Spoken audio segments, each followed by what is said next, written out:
चाहिए तो स्वच्छता पखवाड़ा में बैठ जाइए आप लोग।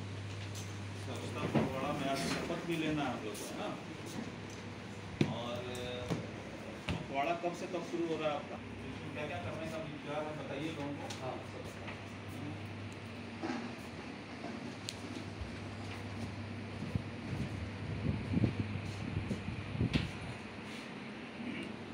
नमस्कार। स्वच्छता पखवाड़ा में आप सभी लोग का स्वागत है। और आपको पता होगा कि 1 सितंबर 2016 से भारत सरकार के द्वारा स्वच्छता पखवाड़ा स्वच्छता कार्यक्रम जागरूकता कार्यक्रम के अंतर्गत मनाया जाता है। और फर्स्ट क्वार्टर में हम लोग 15 दिन का एक पखवाड़ा मनाया जाता है, जो अप्रैल से लेकर जून तक है। लेकिन हम छुट्टी पर थे, इसीलिए 20 तारीख से लेकर उसको 4 तारीख तक मनाया जाएगा, जिसमें विभिन्न तरह का कार्यक्रम है। जैसे आज हम लोग स्वच्छता के ऊपर स्वच्छता शपथ लेंगे और उसके बाद अपने जो जहां हम बैठते हैं कार्यस्थल, उसका सफाई खुद करेंगे और कोशिश करेंगे कि हमारा कार्यालय साफ सुथरा रहे। और कहीं भी डस्टबिन, जैसे अभी हम केरला में देख के आए हैं, रोड सब इतना क्लीन है कि एक भी अगर कोई दूसरा आदमी भी कोई फेंक देता है तो सामने वाला रोक देता है कि आप उठाइए उसको। अगर नहीं उठाता है तो खुद उठा के उसको डस्टबिन में रखता है। तो वो हमको देखना है, बाहर भी और घर में भी, और जहाँ हम काम करते हैं, क्योंकि ज़्यादातर समय हम लोग यही बिताते हैं, तो उसका भी सफाई पर ध्यान देना चाहिए। दूसरा, हम लोग विभिन्न एरिया में जाकर, जैसे 21 तारीख को हम लोग अमीनाबाद में जागरूकता कार्यक्रम का रखे हैं, और उसमें क्योंकि उसमें सफाई और मंदिर वगैरह के आसपास जहाँ पब्लिक प्लेस है उसका सफाई अभियान करेंगे। उसके बाद 22 तारीख को हमारा ब्लड डोनेशन था, जो अभी 30 तारीख को होगा। और हम सभी से अनुरोध है कि वो लोग उस दिन आप लोग स्वेच्छा से ब्लड को डोनेट करेंगे। वो देश हित के लिए है। और हो सकता है कि हमें कल हो के हमें ज़रूरत पड़े तो वो ब्लड जो हम किसी को दिए हैं वो हमें भी वो मिल सकता है। तो 22 तारीख का जो प्रोग्राम है वो हम पाटलिपुत्रा इंडस्ट्रियल एरिया में जाकर स्वच्छता जागरूकता अभियान और सफाई कार्यक्रम चलाएंगे। 23 तारीख को है अदालतगंज में स्लम एरिया में महिलाओं के लिए जागरूकता कार्यक्रम है, और सैनिटाइजेशन और उन कैसे महिला स्वच्छ रहें, और उनका जो महामारी जो होता है उसमें हम कैसे स्वच्छ रखें, उस पर एक महिलाओं को जागरूक करना है। उसके बाद 24 तारीख को महावीर मंदिर में हम कार्यक्रम रखे हैं, जहां वहां भी जाकर, क्योंकि वो भीड़ ज़्यादा पब्लिक वहां जुटती है, वहां सफाई अभियान का जागरूकता कार्यक्रम रखे हैं। 27 तारीख को फतुहा औद्योगिक प्रांगण, क्योंकि उस दिन MSME डे भी है, और उस दिन फतुहा औद्योगिक प्रांगण में सफाई कार्यक्रम का रखे हैं। 28 तारीख को सिंगल यूज प्लास्टिक के ऊपर हम लोग एक सेमिनार का आयोजन कर रहे हैं, जो वेबिनार के थ्रू होगा। 29 तारीख को पटना कॉलेजिएटी स्कूल, जिसमें सुधीर ने उसका अरेंजमेंट किया है, और क्योंकि वो वहीं के विद्यार्थी हैं तो वहाँ से प्रिंसिपल से भी बात हो गया। वहाँ पटना कॉलेजिएटी और विद्यार्थी सुधीर, तो वहाँ भी जाकर विद्यार्थी लोगों को जागरूक करेंगे कि सफाई कैसे किया जाता है और कैसे हम आसपास साफ रखें।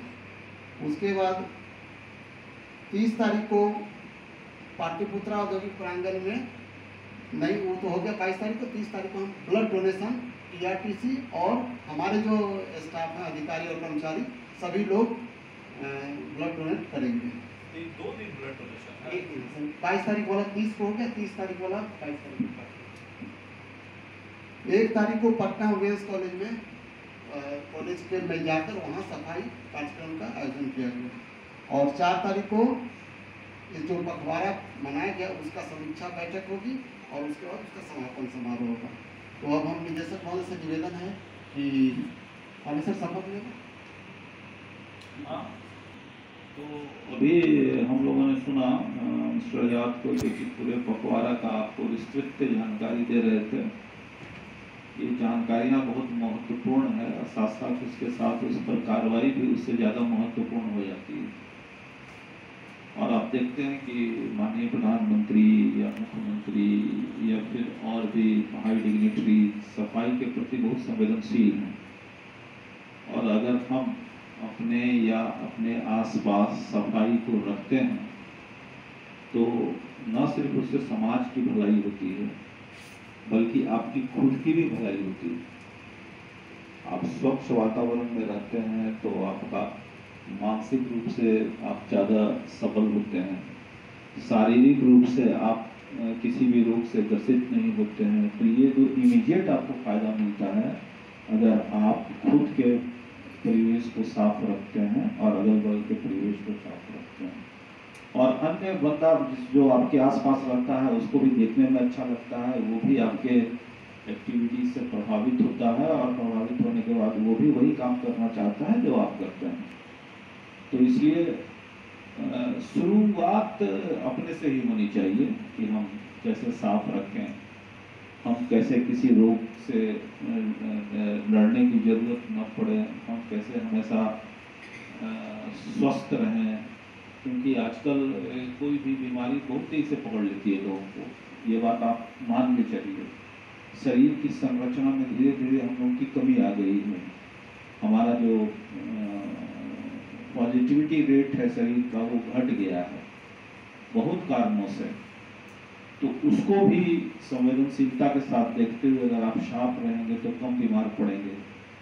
अगर आप स्वस्थ रहेंगे तो आपकी सोच भी स्वस्थ होगी और उससे आप समाज के हित के लिए, आप अपने परिवार के हित के लिए बहुत बढ़िया काम कर सकेंगे। तो कहने को ये बड़ा फंडामेंटल टाइप ऑफ बात हम लोग बोल रहे हैं, सारे सभी लोग इस बात को जानते हैं, फिर भी बोला जा रहा है। इसलिए बोला जा रहा है कि हम उस दिमाग में इस बात को पुनः समायोजित कर लें और उसके प्रति, कार्य के प्रति हम लोग निष्ठावान हो जाएं।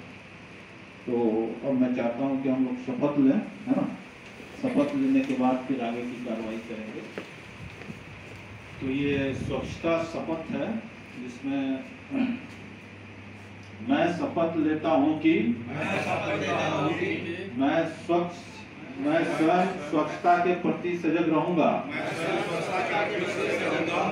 और उसके लिए समय दूंगा।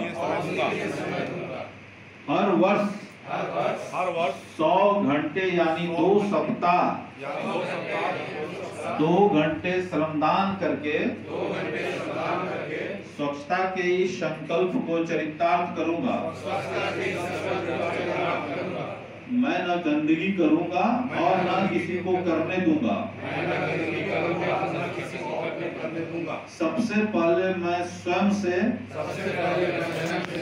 मेरे परिवार से, मेरे मोहल्ले से, मेरे गांव से और मेरे कार्यस्थल से कार्य शुरू करूंगा। मैं यह मानता हूं कि दुनिया में जो भी देश स्वच्छ दिखते हैं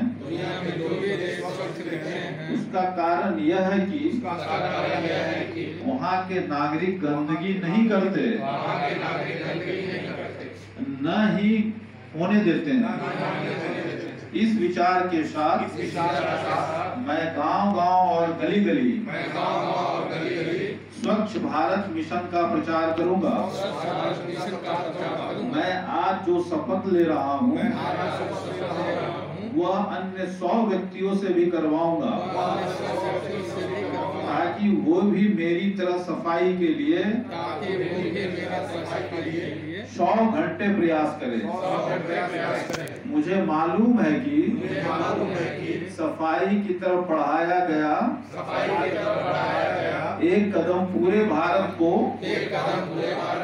स्वच्छ बनाने में मदद करेगा। जय हिंद।